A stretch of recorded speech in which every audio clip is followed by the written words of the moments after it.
Hey, hey. What's up, everybody? Oh my goodness. I was going to come on earlier, but I had a busy week last week and a new video game came out that uh I got tied into playing, so I've been doing that for the past couple days. But um the court the court days and some days have been like kind of short, so I figured I could just compile it all up together so far today. And we can talk about what's happened so far, which has been pretty crazy since day one. Hey, Annalise. Hey. Um. Oh my goodness. Hey, Marie. It has been like I've just been at work, unfortunately, on the edge of my seat, like making a phone call, then tuning back in, and then making a phone call and tuning back in like a psychopath, trying to make sure I get as much in. So, uh, there's some parts that like I've followed up on all the important. Hey, B Tim. I've followed up on all the important parts, but there might be some small stuff that I missed in between. But for the most part, I got the big deals. So, hold on, let me get my notes here. Today was crazy, by the way. Today was probably, I think, one of the most interesting days in court, like for sure. Um, it was really, yeah, yeah. I do think both sides had some good points. I think at this point, though, the defense has a little bit of the upper hand in like, I guess, how well they're doing. Um, but the prosecution has had some good points too. I think, although the one thing I think that's gonna kind of suck now based on today, is because of the whole like red solo cup thing, which I had to make a joke about in my thumbnail. Hey, Lori. Uh, and like just how that stuff was handled. I think when they try and bring the DNA evidence in, it's not going to be as powerful as it would have been because of how they showed how everything was handled. But he did pull it in a little bit with saying that it was collected right away. But still, I mean, it was collected in all the worst ways. Like, I'm sure if, yeah. Oh, yeah, the hair. I forgot about that. But I'm sure, like, oh, what do you call it? Like a person who does forensics. They're probably like cringing watching that. Hey, Ellie. Hey, Blimpy. What's up? But yeah, that's a good point. The hair. That would be um that'll be big. So I guess we'll start with opening statements and okay. I'm gonna admit Lally's was hard to listen to and um I didn't pay attention to the whole thing, but he talks about John O'Keefe and the loss of his sister and her husband. Oh, thank you. You're my bitch too, Jen. Thank you, Jen. Yeah. Yeah, the tail light. So, um, he obviously started talking about how John adopted his niece and nephew and was raising them because of his sister passing away and then her husband passing shortly after. Um, they went to C.F. McCarthy's restaurant and then, so I guess him and his two friends went to C.F. McCarthy's restaurant and bar, and eventually Karen joins them later. He said that their relationship was becoming sour.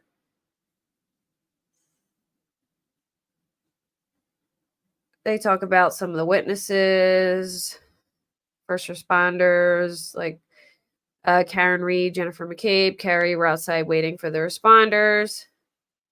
So he goes into the whole story.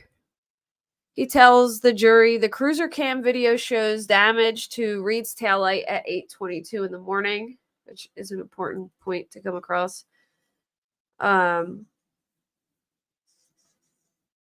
He talks about ATF agent Brian Higgins and former BPD Brian Albert going to a funeral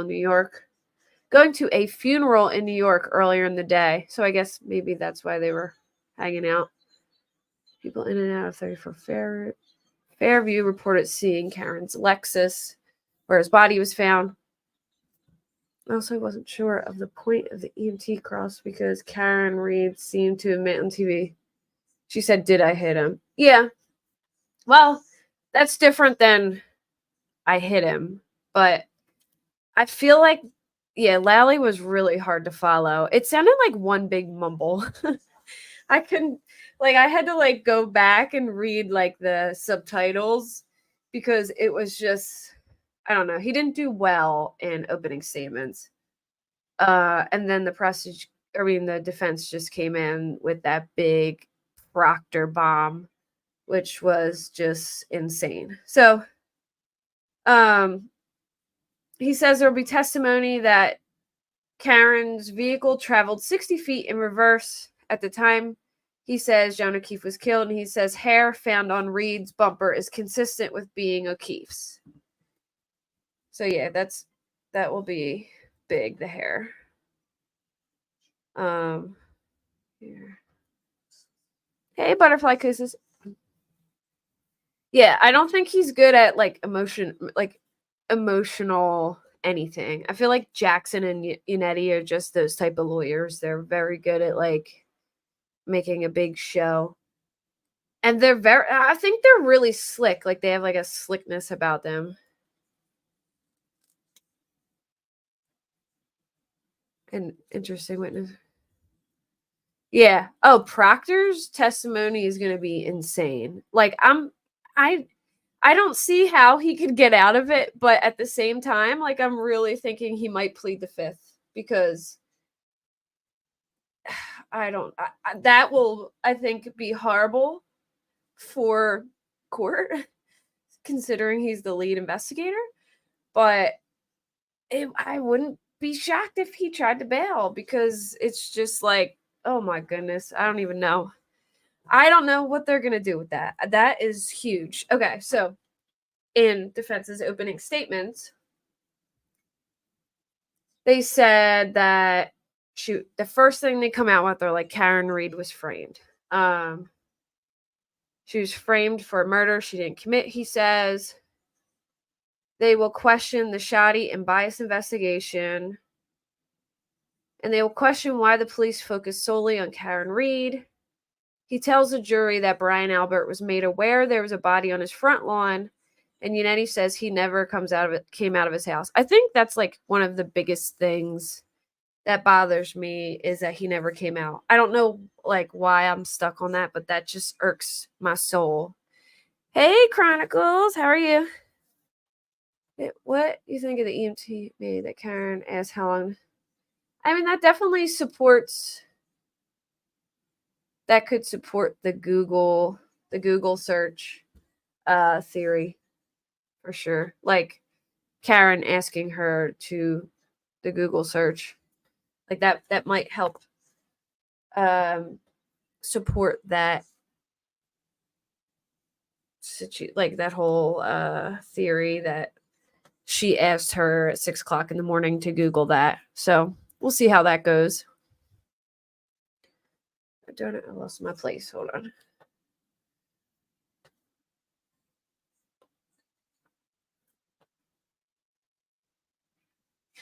Hey, Pecan. So the Albert family sold their house and they're on I didn't know they were living in an apartment. Possibly.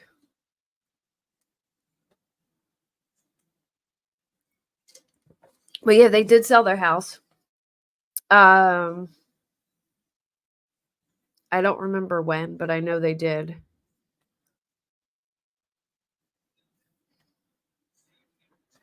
Okay, here we go.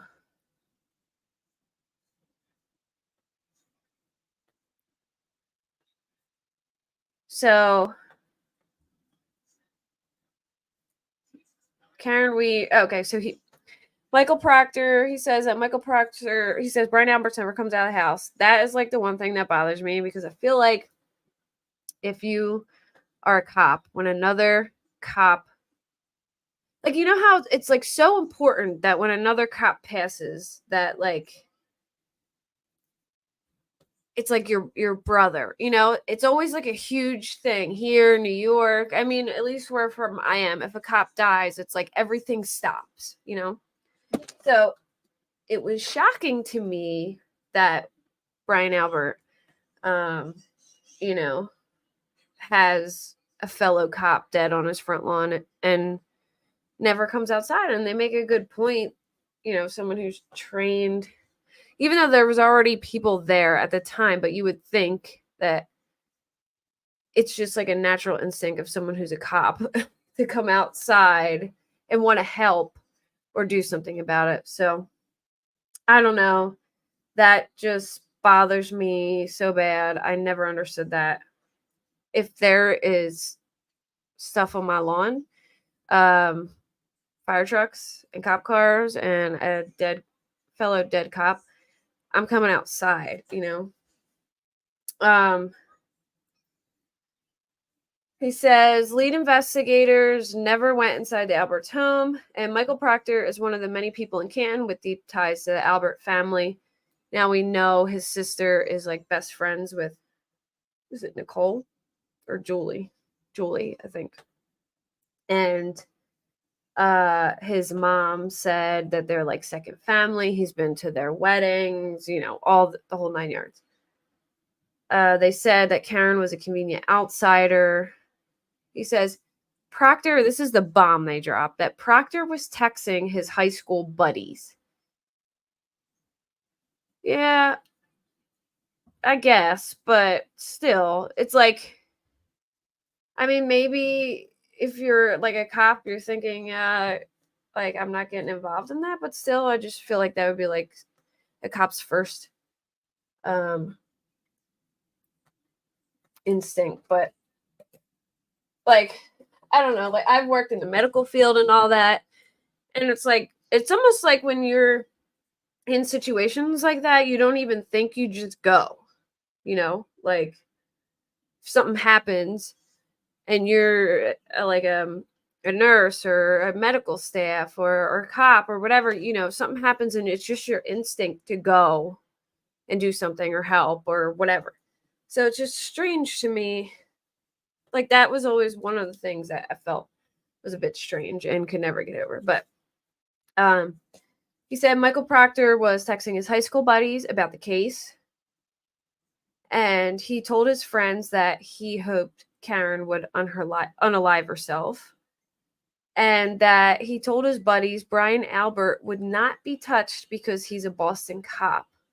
I guess his like friend asked like, "Oh, well that looks bad, you know. Hey Nenny, there's a cop on your front lawn," and he said, "Oh no, not Brian Albert. He won't be touched," you know, something like that. He said Proctor went through Karen's phone and said he was looking for nude photos of Karen Read, with obviously without a warrant.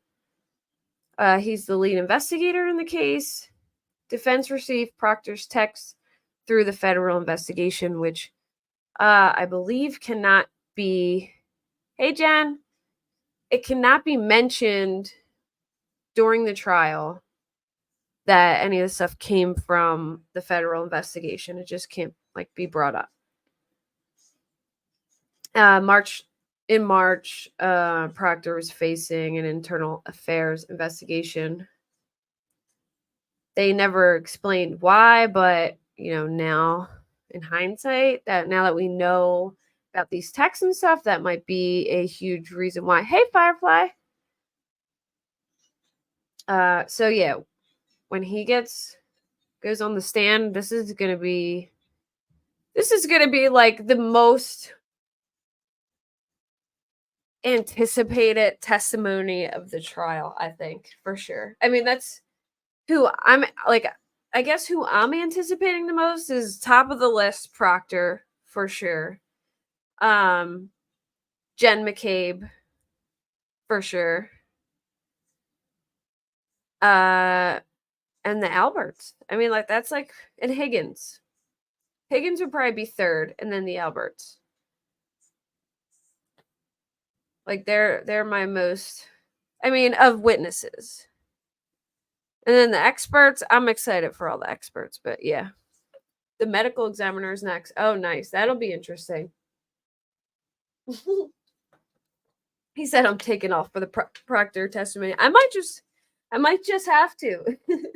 Because you know what? I can't. I'm at work. I like can't play full attention because I have to make phone calls all day. So I'm just like pause, play. And then by the time I watch everything, it's like 7 o'clock and court ended at like 4. And I'm like, no, it's taking me forever. And I get so mad because I'll be watching the chats and I like want to be like part of it and talking the chats with everybody. And I can't because I'm so behind. Oh, it's awful. Then I see everyone typing in chat like, "No way! Oh my god!" And I'm like, "No, what am I missing?" Oh, you mean in the important witnesses? Yeah, I agree. Celebrate is definitely. So I guess uh expert witnesses. My list would be the medical examiner, Celebrate, and probably not in any order because I'm pretty hype about them all. Medical examiner, Celebrate, the accident reconstructionist, and I wonder if they're gonna have like a forensic person. Oh, you missed all the things, Pecan. I'll go over. I'll go over today when I get to it, but you missed a lot. But today was crazy. Like the solo cups and the leaf blower and the tail light stuff. It was a mess. I don't even know. I don't know. I don't know. And it's like some things I'm like, oh, the jury's definitely going to go one way about this. But then I see something else. I'm like, ah, man. Like, I don't know. There's some, like, I keep going back and forth. But I think today, I think people were outraged over how a lot of things were handled by the cops and how they, yeah. Yeah, I mean, that's what a lot of the locals say. It's just like it goes deep there, the corruption. I mean, I'm sure it goes back to like the Whitey Bulger days, you know. There's all that like stories from there too. Um, all right, so Yannetti says the taillight damage occurred when Reed's car struck John's car at 5 a.m., many hours after the prosecution needs the taillight to be broken. And then the video that they there was a like everyone knows the video of her leaving the driveway. I can't really tell if she hits the car or not. It looks like she might hit it and that the car wobbles a little bit, but it's really hard to tell. Yannetti says that Jen Googled how long to die in the cold. He says expert Rick Green will confirm Jennifer McCabe made the search at 2:27, and they have their own experts that say it happened after. Prosecutors have their own experts who are going to say it happened after John O'Keefe's body was found. 6 people walked out of 34 Fairview and nobody saw John's body, which I do think that's a little weird, even though it was kind of like over the other end, but it's still strange that nobody like noticed that, but I guess it's possible. They bring up the Ford Edge. They bring up his injuries. They say it looked like he was attacked or beaten up. They talk about Karen exploring her options after the Aruba trip, and she had a get together with Brian Higgins, and they plan to use that information to allege that Karen Reed and John O'Keefe weren't getting along.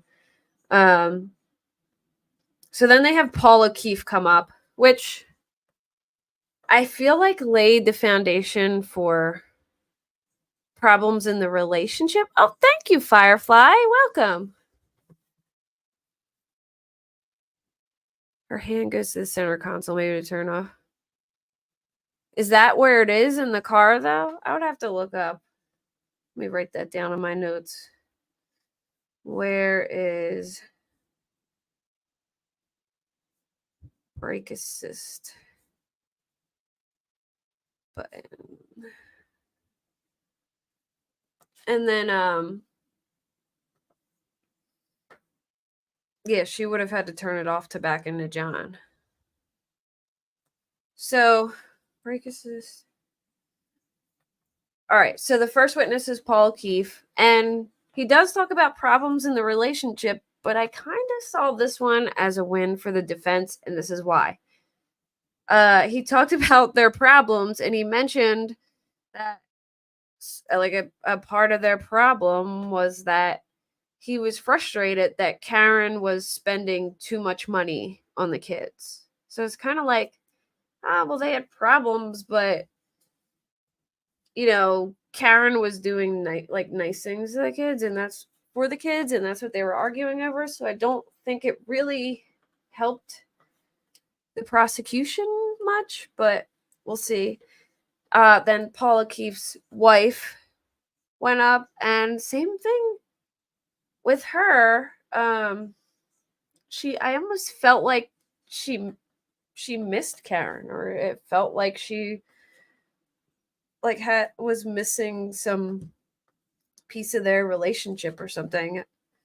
Paul talked about, the hospital, and that Karen was screaming at the hospital, asking if John was alive. He said he blew her like a kiss to show his support because she was being like restrained and away from him. He said John's eyes looked like they had ping pong balls under them because they were so swollen. Oh, Erin O'Keefe, that was Paul's wife. She said again that John was concerned about Karen spoiling his niece and nephew with food and gifts. There was one thing that was weird that Karen said, like, oh, I'll just have to remember like the bad memories or something, which I thought was a little strange, like a weird thing to say, for sure. So that was a little strange. And then Steve Saraf, I don't know if I'm saying that right. He was next. He was an officer who pulled up on the first on the scene. He saw Karen Reed giving John CPR. She had blood on her face. He tells jury she repeatedly said, "Is he dead?" His report. So on his report, he wrote, Karen Reed kept screaming, "Is he dead? Is he dead?" She was severely distraught and was not able to tell me what happened. So they do, several people testify to say Karen Reed said, "I hit him," but their reports don't say the same. So that kind of got like a little muddied. Is like, it is huge because Karen does say, even on Nightline, she said, "Did I hit him?" But it's kind of like it's been muddied whether she said, I hit him," or "Did I hit him?" Which I do think it's a bit strange that all these people in their reports, they all wrote that she said, hold on, I'll read. Goods was, Karen was hysterical and continually yelling, "Is he dead?" I asked how John ended up there, and she stated, "I don't know." Saraf said Karen kept screaming, "Is he dead? Is he dead?" She was severely distraught, was not able to tell me what happened. In Mulaney's report, he said Reed was hysterical and distraught and repeatedly screamed, "Is he dead? Is he dead? That's my boyfriend." And then Lank, all attempts to speak with Karen were unsuccessful. She was hysterical and difficult to control. And then I believe that he mentions she was Section 12. But like I said, it's they've kind of like that was the big argument was did she say that? Did she not say that? And I feel like they did muddy the waters up a bit. So it may be a big deal to the jury that all these people said she said I hit him, or it may be muddied. So I guess we'll see. You never know how they're going to take it. Katie testified that Karen said I hit him in front of an officer. All right.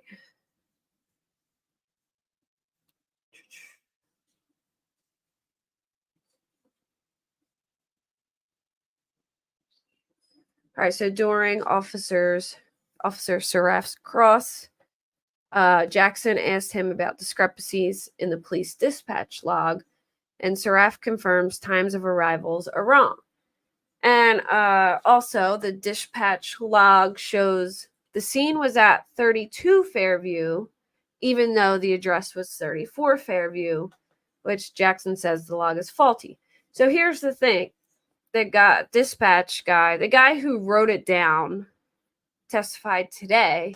And initially he said, I wrote down 34 Fairview. But then when they told him that it said 32, he said, oh, then I must have written 32.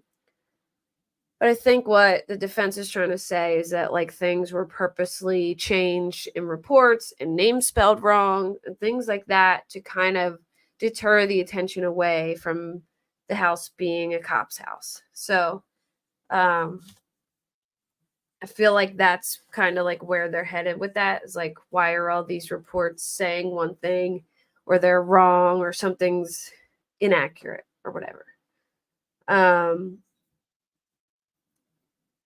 Saraf told the state grand jury he responded to 35 Fairview. Jackson is trying to show bad record keeping and discrepancies from the outset of the case. He asked Saraf if he was trying to mask the address of Brian Albert. He asked him about Jen McCabe, including if she was trying to help save John O'Keefe's life. Now, that might have went in the prosecution's favor. I'm not really sure. But they tried to make it look like Jen McCabe was just like didn't care, I guess. But I also think they were trying to make it appear as like this is where I think the defense was going with it. But it didn't come off well, I guess. I think they were trying to make the point that she was more worried about going inside and like telling Brian and Nicole or whatever she was doing, or some people say the phone. I don't know.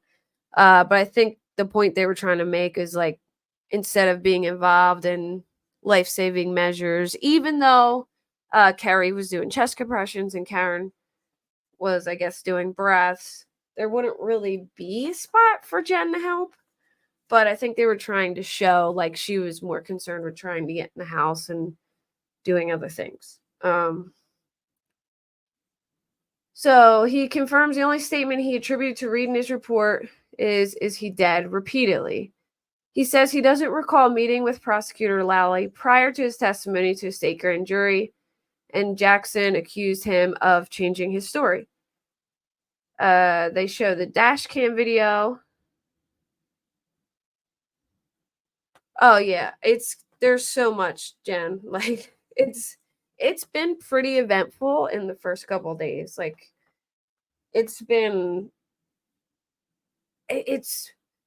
there's been so many times it could go both ways, and then like so many big drops. So it's really, I don't know. There's like wins and losses on each side, I guess.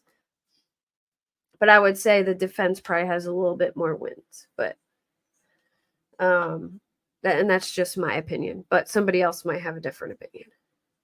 But you also get what you pay for. You know, you got D.A. Lally or Alan Jackson and David Yannetti. You know, so Saraf says he doesn't recall meeting with Lally. Hold on, I said that.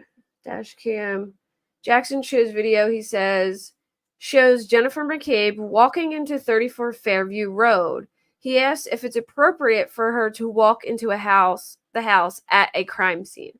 So basically, it's like their job to, secure the crime scene, not let anybody go into areas they're not supposed to. I mean, like, securing the crime scene is like the number one thing you can, like, you do when you get there. And it obviously wasn't too secured because Jen McCabe slipped through the cracks and went into Brian Albert's house, which she shouldn't have been allowed to do if they secured the crime scene. So she walks into 34 Fairview. He asked him if it's appropriate for her to walk in there. He confirms he did not locate. So he said they asked him about the taillight. He says he didn't locate any taillight pieces or John O'Keefe's missing shoe. He asked, did it ever occur to you to look inside the house? And he said that would not be appropriate protocol. Lally redirects. He asked Saraf about his April 2022 testimony where he says, Karen Read said, it's all my fault at the scene. Saraf says he saw no one from any of the houses come outside when he was there. This is in response to the defense asking about the Alberts not coming outside. And his testimony ends. And then they call up Stephen Mullaney. He's a Canton police officer. He says nothing sticks out to him about what the ground underneath John O'Keefe was like when John was moved to an ambulance. Yeah. Well, true. Emily Baker, I've watched her a couple days and she's going, I appreciate it because she's going in without really knowing anything and just going in basing off her opinions of the prosecution and the defense, So, like, she hadn't had an opinion on it, so her opinion's based on, like, how they're, I guess, how good they're doing, So I do appreciate that. How do you not know if you backed up and hit someone? Yeah. Yeah, for sure. So Stephen Mullaney said, all right, so some jurors are ping-ponging their heads back and forth between Lally and Mullaney. They said, I'm reading some of Ted Daniels' tweets because his are pretty, like, and then adding my own in between when I remember some of the parts. Mullaney says he was called back to 34 Fairview Road for reports that Karen Read was threatening suicide. Oh, I should have said unaliving. I'm probably going to get, what's it called for that? But John O'Keefe had been taken to Good Samaritan. Unetti on cross asked Mullaney if he remembers who was giving CPR. And when he arrived, he says at the time he wasn't sure who it was. Mullaney says Jennifer McCabe was calm and not distraught, but Read was and kept repeating, is he dead? That's my boyfriend. Mullaney says he never heard Read say, I hit him when he was at the scene. He says the lieutenant used a leaf blower to clear the area where O'Keefe's body was found. He says he did not see any taillight pieces at the scene. He said he was 10 to 12 feet from where the body was found. On redirect, he says he never saw anyone go into 34 Fairview, and he didn't see any of the neighbors come outside. Unetti responds, did any of the neighbors have a dead body on their front yard? Objection made, and to that it was sustained. Nuttall, so firefighter Timothy Nuttall was next on the stand. He describes finding John in the snow. He says John was about 6 to 8 feet from the curb of Fairview Road.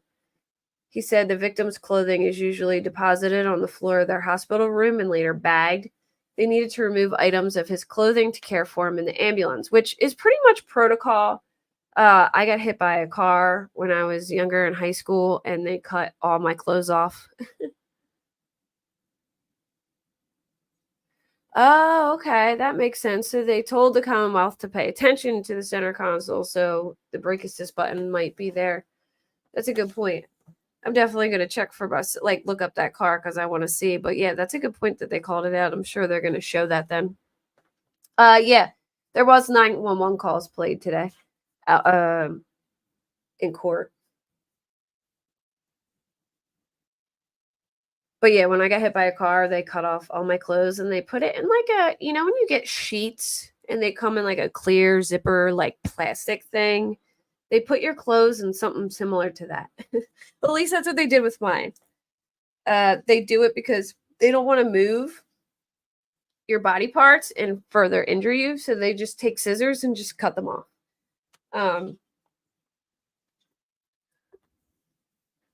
He tells Lally he observed injuries on John's right arm, just below his shoulder, down to 2 inches above the elbow, and he was cold all around to the touch. He heard a woman say, "I hit him, I hit him, I hit him." He says the woman who said it had blood on her. Rita's the only woman known to have blood on her at the scene. Jackson on cross asked Nuttall if he had a lot on his mind at the scene, and he says yes and confirms that he was there to save a life. Jackson asked Nuttall if John O'Keefe's injuries looked like he had been in a fight. Judge Canone sustained an objection to that, and both sides were called to sidebar. Nuttall said that that's what he heard at the scene when Jackson asked about his previous testimony that Karen Reed said she hit John O'Keefe. Jackson says Nuttall provided a different version of what Reed said when Trooper Proctor interviewed him. Nuttall says he didn't fully recall what he discussed with Proctor. Nuttall tells Jackson he did not tell doctors at the hospital about what he says Karen Reed said at the scene about hitting John O'Keefe. Nuttall says he didn't immediately report it to police either, which I do think is important. If you have a dead cop and you hear someone saying, "I hit him, I hit him, I hit him." Yeah, I was hit by a car in high school. I was crossing the street at a green light and a drunk driver ran the red light and hit me. And luckily he kept going, because if he didn't, I would have went under the car and probably died. But because he kept going, I flew up on the windshield and did like a flip in the air and rolled off the back. And I only broke my knee and had like kind of like a little like head wound in the middle of my head. But yeah, I was hit by a car. I was a freshman in high school when it happened. And then my high school told everyone I got hit by a bus. But I didn't. It was just a car.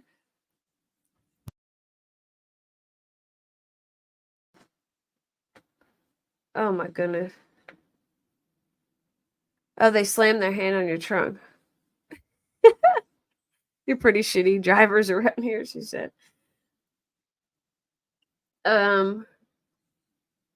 But yeah, I think that's like huge, if there's a dead cop and you hear someone saying I hit him, you would think that would be like one of the most important things that you would report. Like, she said she hit him. Like, I don't know, at least in my mind, that would be like important, because I hear somebody saying that they hit a cop who's dead. All right, so he was the last witness for that day. And then they leave off with Flamati, I think. The firefighter Flamati. And then hold on. My ear is itchy. So the next day they are talking to firefighter Flamati. Hold on. Oh, his is long. I forgot. All right, here we go. Flamati says he could see a shape of a body when he arrived. It was positioned to his left. Talks about bringing equipment to treat the patient. He says John O'Keefe was about 10 feet from the road on his back when they arrived. He says he wanted to get John out of the weather into a warm ambulance. If I remember correctly, didn't somebody say he was turned around from his stomach to his back? Or did I hear something? Because I swore I heard that like today or recently, and I don't remember when I heard it. But anyway, he said he was on his back.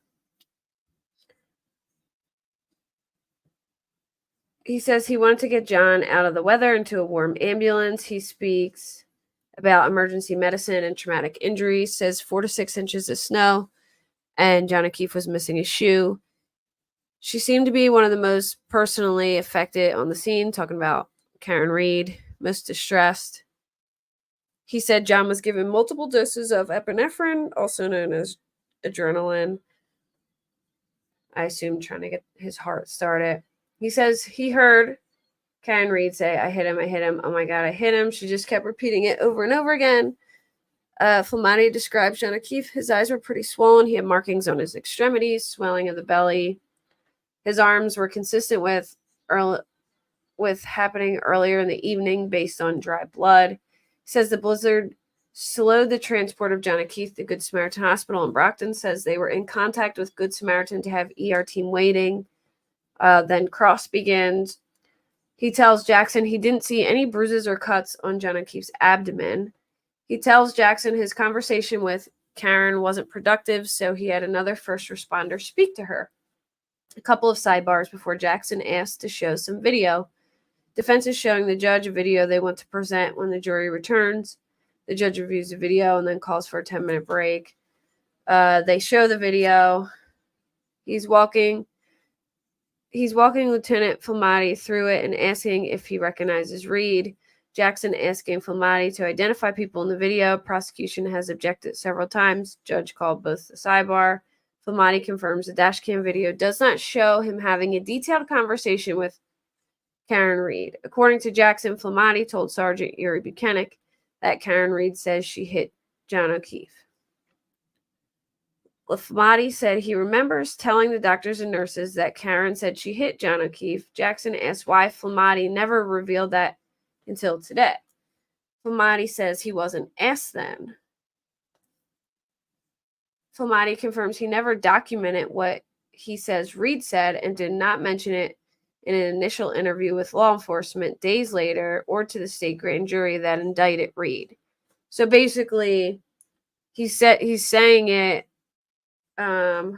He said it after, but the initial law enforcement interview and the grand jury, he never says that Karen said that. But you would think that would be an important key thing to mention. That's what she was saying. He asked Flamati, did the state tell the grand jury that he heard Reed saying, I hit him? Flamati confirms.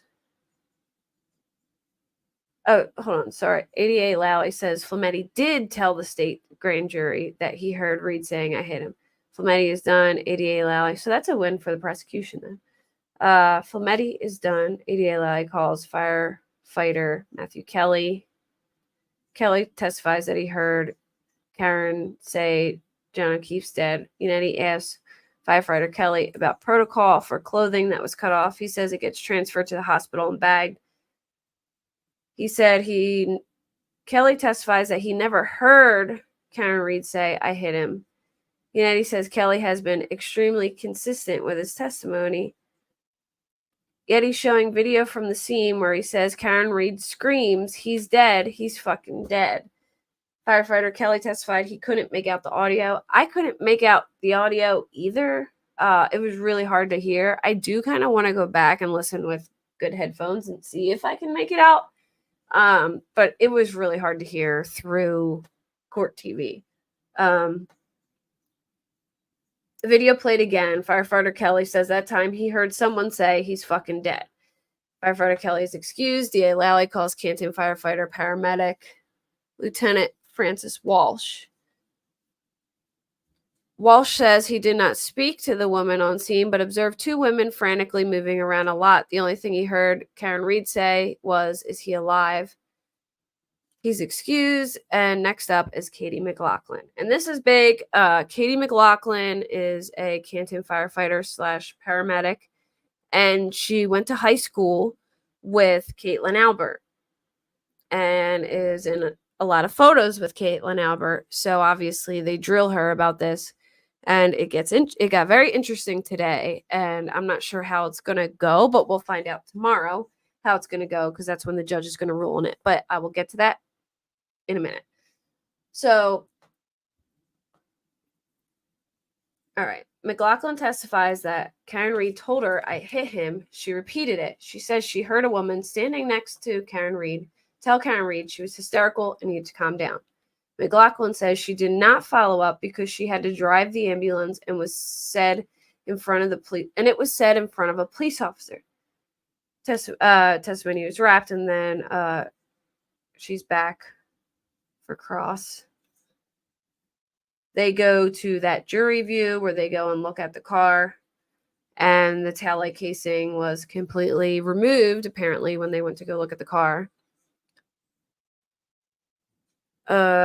So basically they go to cross Katie McLaughlin. So Lally picks up his questioning. Hold on. So Lally continues, and then they cross him. They talk about John's clothing, jeans, light colored zip-up jacket, and I noticed one sneaker, she said. She also saw no tears or holes in John's clothing.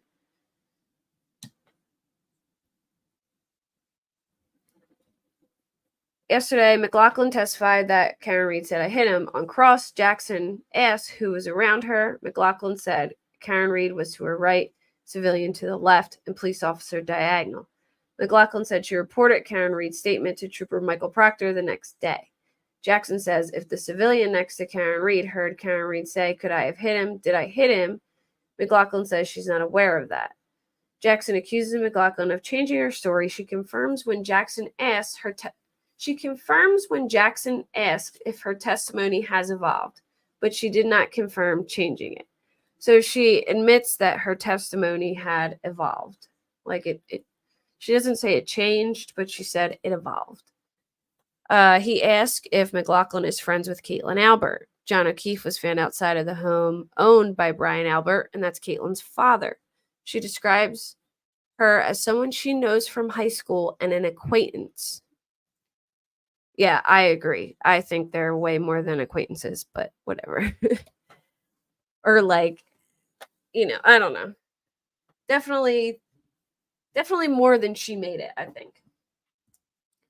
There was a brief break, and then Jackson continues. He wants to introduce social media pictures, the defense objects, and then McLaughlin now being questioned by Jackson without jury present. So then they try and get it. He wants the pictures entered into evidence, and basically they make the jury leave, and they argue. He questions her without the jury present, and she says Caitlin Albert is not a close friend.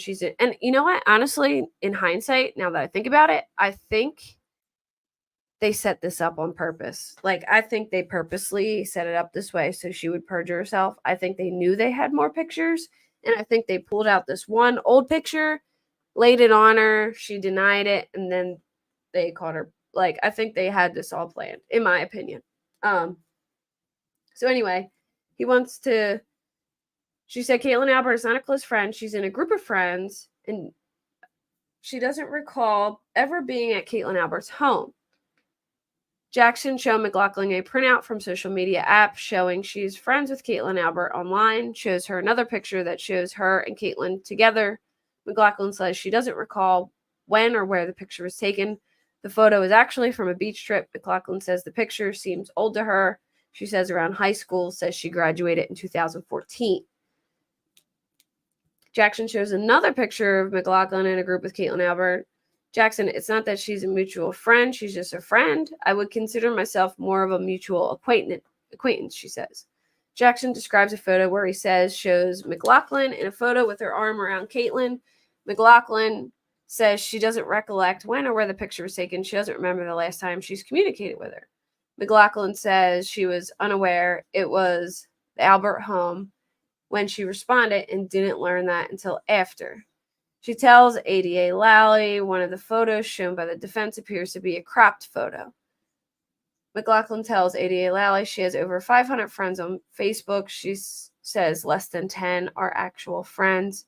Based on the last 10 minutes or so of testimony, which was without the jury in the room, Judge Canone will not allow Jackson to show the photos. So she doesn't let him show the photos, but he can still kind of like bring it up and question their relationship. So the jury comes back. He mentions the photos and is questioning, saying the photos that were just shown without the jury present.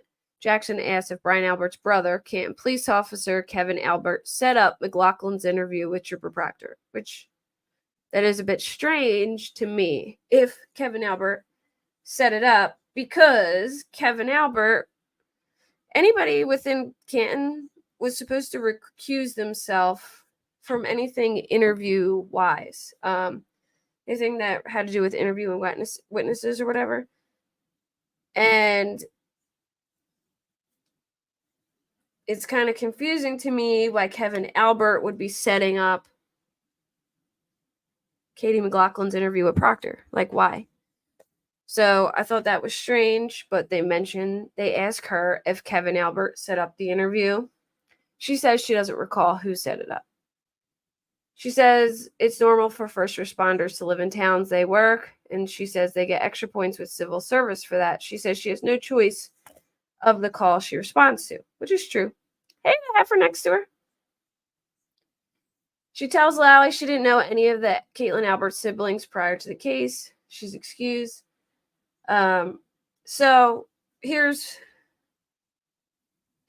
my thoughts on this. I do think Katie was being very like, I don't know, I don't remember, I don't know, can't recall. And I think that's gonna look bad for the prosecution, just because it feels like she was being evasive, I guess is a good word. But that's just like the vibe I got, I don't know. I just felt like she was being a little too evasive, where just like every question she couldn't remember. And now, today, leads us to today. They start court and they're like, Alan Jackson's like, hey, we got a hold of some more photos. And this is pretty important because in one of the photos, it shows Katie McLaughlin and Caitlin Albert in a picture at a baby shower together 8 months before the death of John O'Keefe. Which is strange because she claims she hasn't seen Caitlin since high school, and they don't talk or whatever. So she kind of perjured herself, really. Like, she just claimed that she hasn't seen her in the longest of times, but in 2021, they were at a baby shower together, in a picture together, 8 months before John O'Keefe died. So Alan Jackson brings it up to the judge and is like, look, we have reason to believe that she perjured herself. And the judge said, all right, well, I want to get started with the trial. We'll deal with this tomorrow. So tomorrow we will find out what's going to happen with Katie McLaughlin, which I'm pretty interested in how that's going to go. So they talked to other medics, Woodbury, Daniel Whitley is a firefighter medic. Karen said, I don't want to live anymore. If my husband dies, I don't want to live anymore. He said he was familiar with John O'Keefe and that he was admired for raising his sister's kids. Reed made a comment about Kerry Roberts. Canone sustained a defense objection when Lally asked what exactly was said, and Whitley described it as snarky. Whitley is excused. Becker says Reed told him. So Jason Becker was next. He's a firefighter medic. He says Reed told him she had gotten into an argument with John and she was concerned about that. He was excused. And then today, that's when the picture stuff where he said she perjured herself. And then the judge said she'll deal with that tomorrow. And then today they called Lieutenant Paul Gallagher. He's been an officer for 32 years. He says he arrived at a scene a little after 7 a.m. and John had been transported by then. He describes light pink spots in the snow, and they decided to process the scene with a leaf blower. Dun, dun, dun. Yeah, so I don't know. They just decided a leaf blower would be the best way to get the new snow off the old snow so they could process the evidence. Now, get this. The man has been an officer for 32 years and has never processed a crime scene in the snow. Now, in his defense, he says they don't usually process their own crime scenes, but you would think that they would at least have some kind of like knowledge of protocol on how to go about that. But what do I know? He describes a unique scene with snow, and he says the scene processed with a leaf blower before. He's seen scenes processed with a leaf blower before and thought it was the best method at the time. Lally just had a number of photos marked that he is now asking for on screen. And let me tell you, these photos were awful. I could have taken better photos with my 2003 Nextel.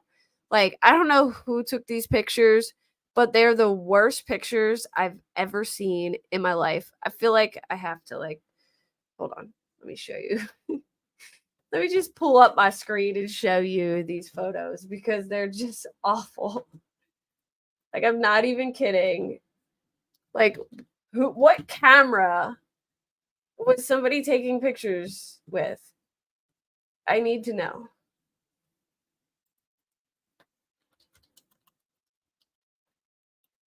I don't think I've ever seen pictures look like this.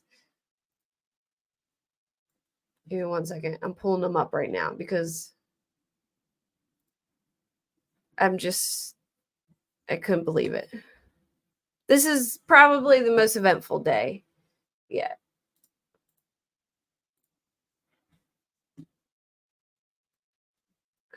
Okay, got it. All right, we need another dun dun dun for this. All right, here's photo 1. I don't even know. You know what? Here, I'll give them this. Maybe the person taking the pictures, maybe like snow was falling all over the camera lens and it was all wet, and that's why it looks like this. That's just what I'm gonna go with.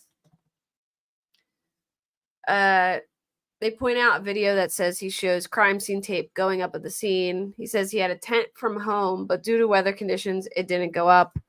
Here's a video of them using the leaf blower and, blowing the snow off the spots.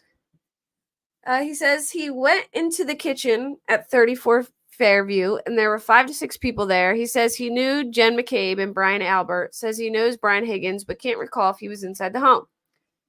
He asked Lieutenant Gallagher about the Sallyport cameras. Lally asked him about that and videos at CPD, because, they're missing 45 minutes of video at the camera. All right. Basically, they drove Karen's car into Sallyport to process her car, right? Then they get a call from Berkowitz, who's on medical leave, telling them to close the bay doors. Then this motion sensor camera that's inside Sally Bay, is that what it's called? Sally Bay, right? Just happens to be missing 45 minutes of video, and it's a motion sensor camera, or it's missing 45 minutes of video, right? And they're like, why is there 45 minutes missing? And they tried to say because it's a motion sensor. But there's literally a bunch of people in the room moving around. You would think that it would, motion sense them. And they said, oh, well, if it's a motion sensor camera, how come it didn't pick up Karen Reed's car going into the bay? So there's 45 minutes missing. And they said his response to that was they were having all kinds of difficulties in the video, like with the videos. And then he said Trooper Proctor was at Canton PD when Karen Reed's SUV was processed. He says he knew of him, but he didn't know him. He says they were having trouble removing the taillight housing, so we contacted Officer Brian Wanless, who's an officer from Canton, to come in and remove it. He says he took Trooper Proctor and a crash reconstructionist to the scene. He says he's not sure if Proctor had been to the scene prior, Now talking about a later call from former Canton Police Chief Ken Berkowitz, who says he told him he had drove by 34 Fairview because of warm weather and rain, and he reported finding taillight evidence weeks later, but the jury hasn't heard that yet. Yeah, 45 minutes. So while they're in the bay, literally processing her car, Proctor's in there, all of them doing all of the things on her car, the video just goes out. Hey, happy life, how are you? And apparently they're gonna have a witness testify that Higgins and Proctor were in there, or Higgins and Berkowitz were in there for some time. I don't know. But yeah, 45 minutes just happens to be missing from the camera footage. So yeah, after the snow melts, Berkowitz, the chief who's on medical leave, just happens to be driving by and he sees these taillight pieces. Jackson on cross. Gallagher confirms nobody from MSP interviewed him about his involvement in the case. He says he never wrote a report or took notes about his involvements at the scene. So you would think that one of the responding officers, who's, pretty important in the chain of custody and all that,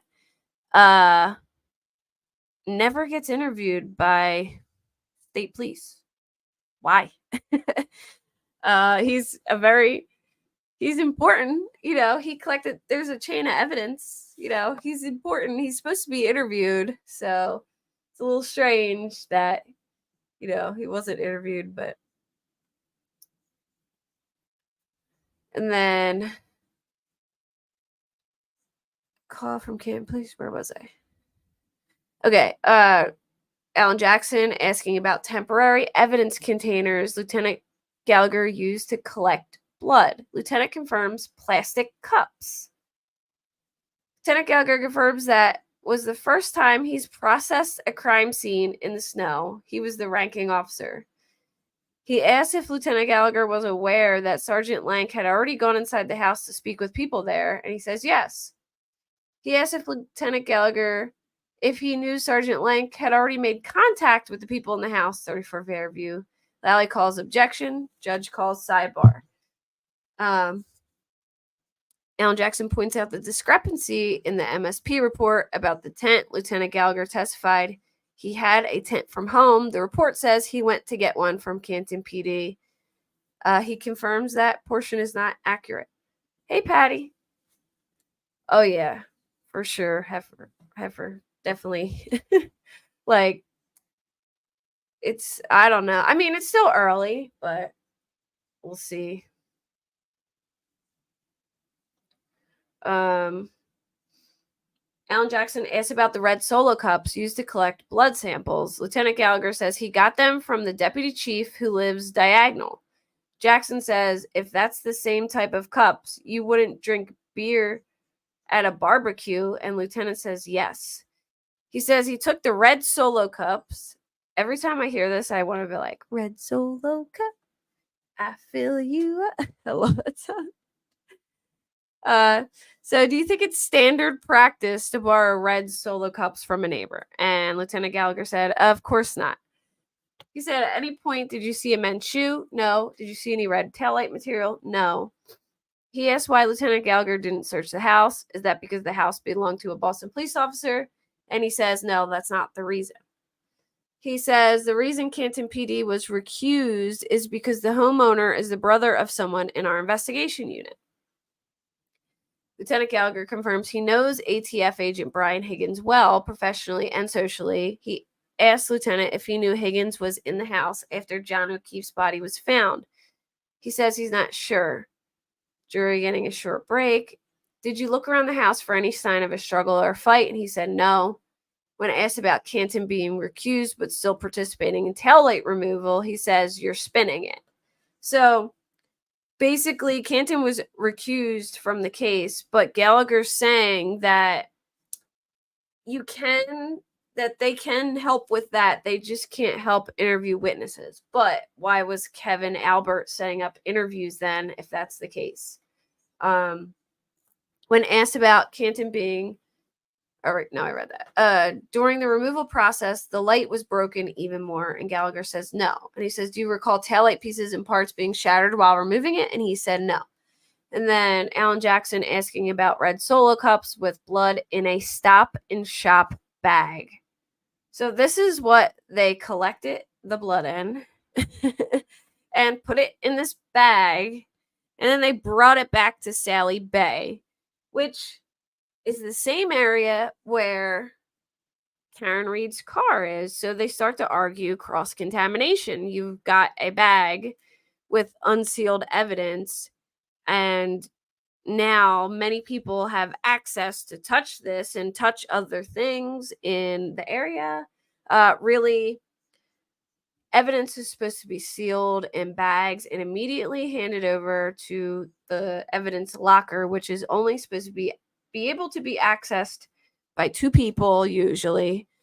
So this is like not standard protocol at all. This is like a forensic person's nightmare, honestly. Like, I've read a lot of opinions about this, and they're like, I would be calling my manager ASAP.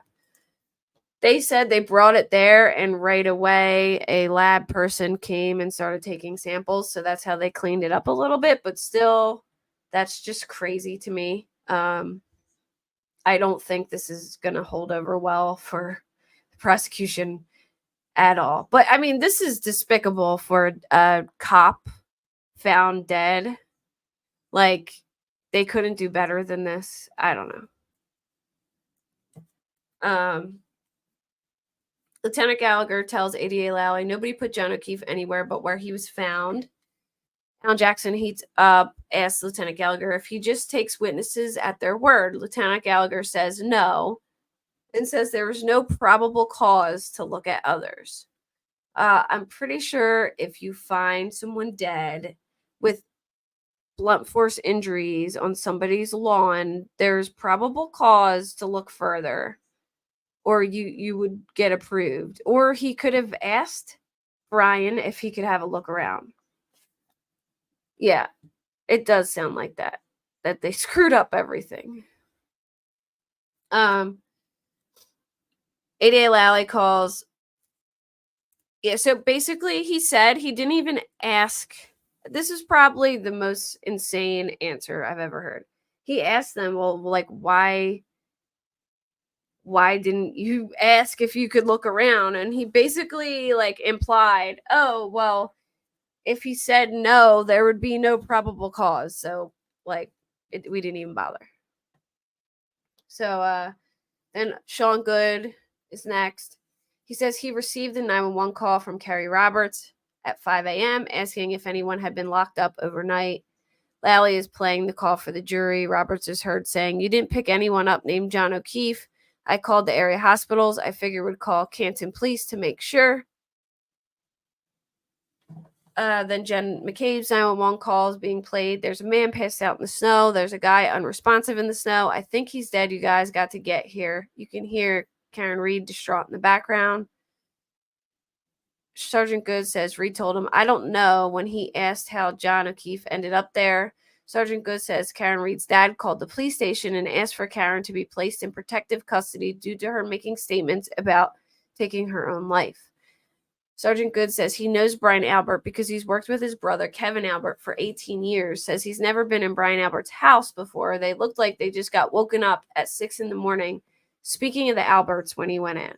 So he went in there and he said he looked like they looked tired, like they just woke up.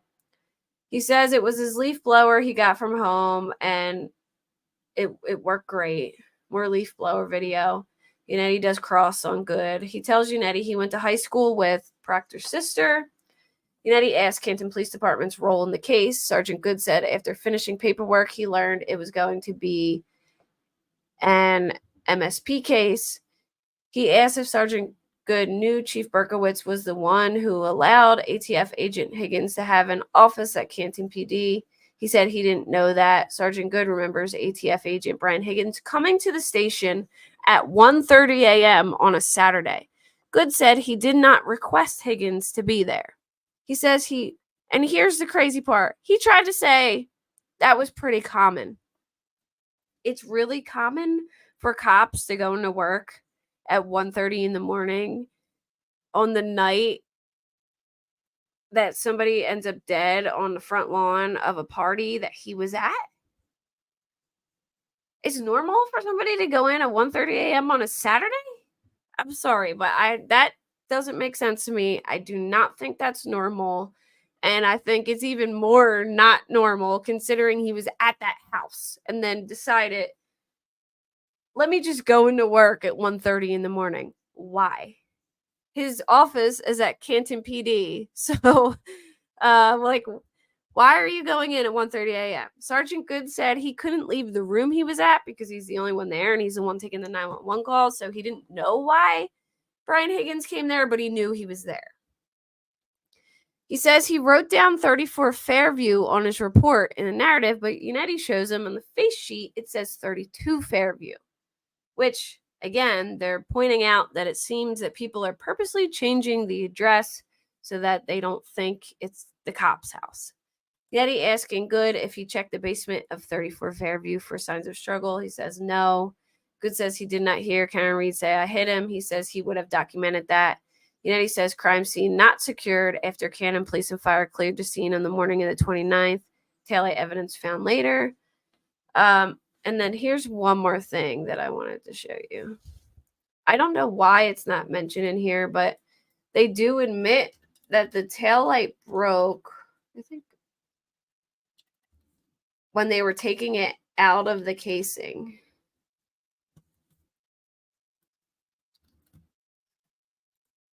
This is the only one I know that has the video. Hold on. So Canton Police Department was, in fact... Can you guys hear that? Hold on.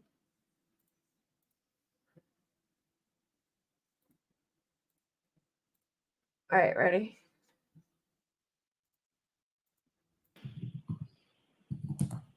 So Canton Police Department was, in fact, at your authority, given permission to manipulate that light in terms of pulling it out of the SUV, correct? Objection. Sustained. Canton Police Department was allowed to facilitate the removal of that light. Yes. And during the course of the removal of that light, that taillight was broken, correct? That's correct. And shattered. Yes. Parts of it that were falling under the ground. I don't think there was anything falling on the ground at that point.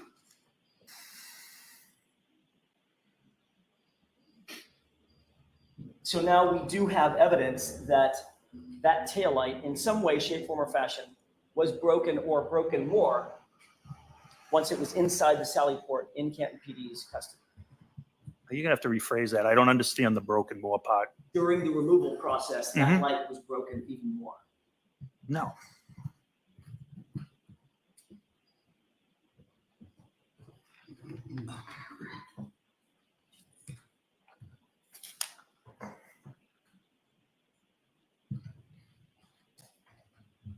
May I approach you? Yes.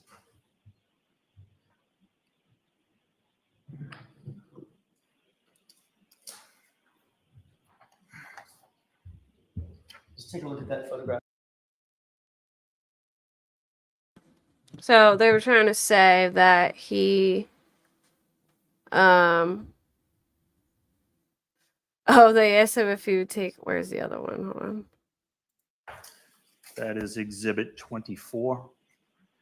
And it's showing a westerly. So these are the pictures. The only thing I can think of is the snow was all over the lens, and that's why they're so bad. But they're just the wind awful. blowing in that direction at the time. And probably pretty self-evident, but depicts the wind blowing in that Like, I direction. can't see anything. That is like the Got a blurriest. flag flying. The next photograph is filmed. On screen. On screen. I do. And what do you recognize? It's And who department is sort of Oh, I'm trying to see. Oh, here we go. Here's the leaf blower video. and Ms. Gilman, thank you very much. If you could just play and run it.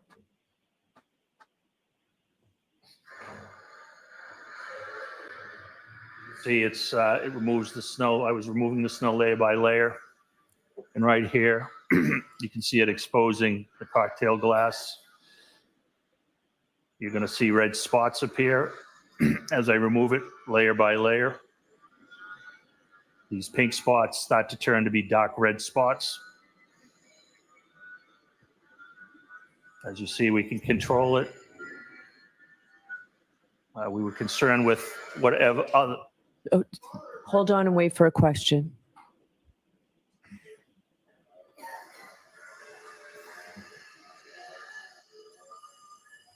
As you can see, it just takes it layer by layer. Hold on for a second. Mr. Lally, Ms. Gilman, can you pause it?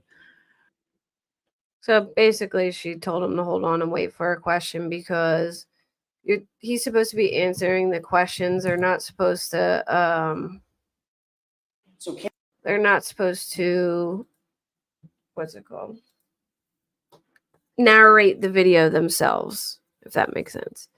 So that's pretty much the extent of the, I guess, big stuff that happened today. But I guess probably I'll wait till like Thursday or Friday to do a couple more days at a time, unless there's something like huge that happens in the meantime. But we'll see how it goes. And yeah, I mean, they said they saw somebody do it before. I don't know. Maybe that is a way to do it, but I'm not sure if, like, say if a leaf blower, like, all right, for instance, we have a leaf blower that we use to like clear off when we do jobs like deck jobs or build a deck, like sawdust and all that, and it gets like disgusting and dirty. And I would imagine blowing a leaf blower at snow with biological material on it that can be used, like it, I don't know if that would be, unless you got a brand new one, but I feel like that would be like cross contamination. But I guess we'll see. It all matters how the jury takes it, really. So we'll see. I think there's been some wins on both sides, but as in like who's doing better at their job as a lawyer, I would say the defense, but the prosecution's had some wins too. So we'll see how it goes. And if something big happens, I'll be back before Friday, but if not, probably Friday.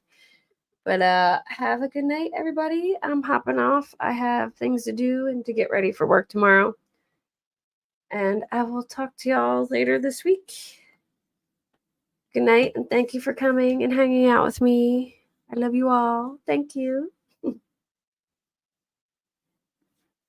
night, Lori. Night, Allie.